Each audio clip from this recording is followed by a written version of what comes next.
the betting companies think that the government is being unfair on them. The government on the other side is saying the things that they are saying, like what Andrew Matiang'i has said. But I think eventually the tempers will cool down, and people will sit. And I can bet you the same solution that we got with the cigarette and with the alcohol is what's going to happen. They will have to work within a certain framework. And the elephant in the room is not even the advertising; it's the tax. They have to come up with how are they going to tax this industry. Achieving housing is not a bad thing, but the way we are going, we may have to for a plan B. We may have to probably just sit down and say maybe this was not the right way to do this. Let's find another way of doing it. Yes. And I foresee us going there because once this court process starts, the hearing begins, and the issues start propping up. That's when now mostly you'll find that they might have to pull it out of court. Yes. And have a sober sit down. Because you can see there's COFEC for the consumers, FKE for the employers, and KOTU for the employees. Yes. So the only party, and on the other side is the government. So if those four parties sat in a room, then probably we may come up with something. These houses don't have to be delivered by government. Yes. There are certain policy interventions that can be put in place, and we can actually still achieve them. Yes. And those policy interventions will be around tax, the tax regime, and the cost of doing business, especially the cost of power and the cost of inputs. If those are addressed, and then last but not least, the approval regime for putting up a house. If those are addressed, then the private sector, you don't even need to call them. They'll come in from all directions, and you'll put up those houses very fast. Yes. You're banning second-hand spare parts, but you're not banning second-hand cars. So you're telling me to put a new part into an old car. You see, there's a problem there. There's already a clash. Now, even more scary is that, you see, everything is driven by demand. The demand for second-hand parts will not die because there's been a policy. Yes. If anything, it creates a black market for it. Now, for you to continue getting those parts, the only source of now those parts will only be two. One, salvage cars. Yes. Two, stolen cars. So some of these policy interventions, sometimes it's good to think them a bit more. Because what is the harm of bringing in second-hand parts? Yes, which is my next question. What are we saving? You see, those kind of policies are normally done to protect a local industry. We don't produce parts here. Yes. So what is this policy intervention? What is the desired outcome? That is not clear even to me. From around 2013, the government then hosted an event, the African Hotel Investment Forum here in Nairobi. And what that event did, it showcased Kenya as a tourist investment destination. And all the top brands came. You'll notice, if you look at your record, prior to 2013, probably the big brands used to hear about here were Intercon and the Hilton. Yes. Which again were brought by government in 1969. But after that event was held in 13 and 14, what happened now, the brands became aware of Kenya. Now, after that, you'll see an exponential growth of brands. Now in Kenya, it's a question of which brand is not here. Yes. So that is one. That is on the supply side of the hotel. On the demand side of Kenya, remember, tourism is the only export that is consumed in the country of origin. Unlike coffee, you have to send it out. Yes. But tourism, you have to come here to consume it, although it's an export. Because tourism thrives, one, you have to have the product.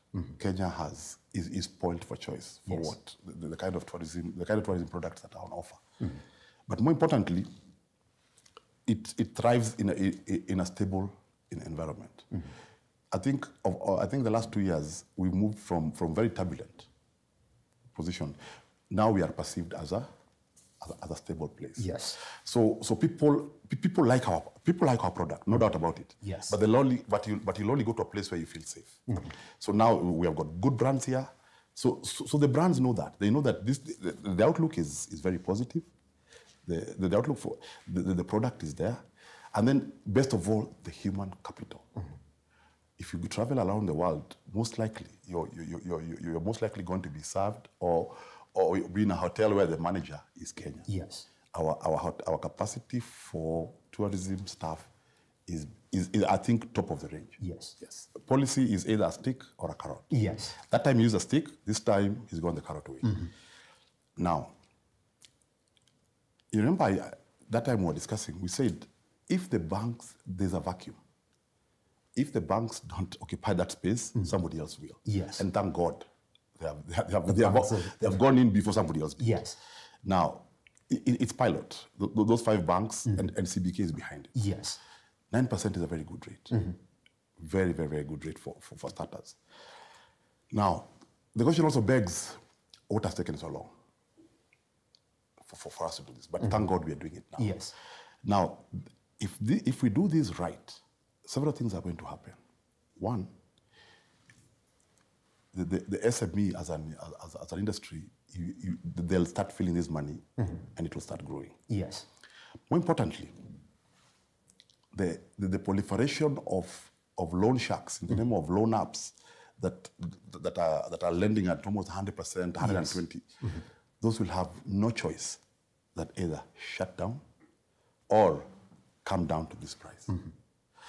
You remember what I told you, that in a market where there's scarcity, people don't care about price. Yes. Now, this move, what it does is that it increases the supply of credit to a point where now access will not be a problem. Now, and then that immediately, the focus will immediately shift to price.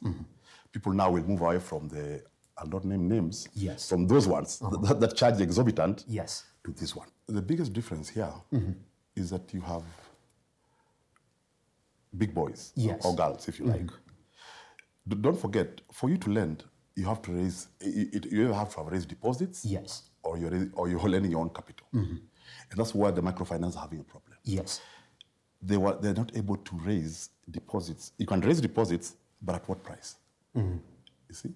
So where you have a situation, like I don't know if you saw it yesterday, housing finance are running a loan that is at 18.5%. Yes.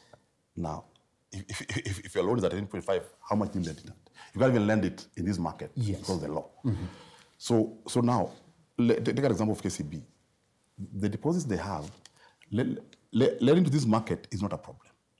Because you see, they're able to raise their deposits at a much cheaper price. Yes. Because they have the infrastructure to raise deposits. But the challenge you've been having is the stock of the deposits to lend and the price at which those deposits come at. And the price at which now, those two now are being, the game changer here is that the stock is increasing dramatically and the price at which those deposits are coming at is lower. And if you read that circular, there's an implication, just that maybe there may be some arrangement between the central bank and this particular 5 banks. And this particular 5 banks. Yeah. There is a desire to do whatever we want to do. Yes. But the how, we have to think a bit further. Number one, you know when you say SMEs, some are formal, most are informal. That's why you talk about people who don't have bank accounts. People who don't have bank accounts. Why? Some of them by design, some of them who can't. Yes. Now, we have to come up with a model and tools that can be able to tell yes, if this person is good or not good. Yes. How do we do that? We have to move away from the standard way of doing things and looking at our client, who is the guy who hardly keeps records. So we have to find a way of identifying. Like, for example, you'll find a good number of lenders now will ask you for your M-Pesa statement. Yes. Because they know standard, you must be transacting. You must be transacting. It's a good way of finding out. So we will find other tools of finding out whether this person is good or not good. Yes. And what that will do, it will pull out SMEs from the woodwork. People who have been hiding will be able to come up because now they'll be like, yes, something has come up. Yes.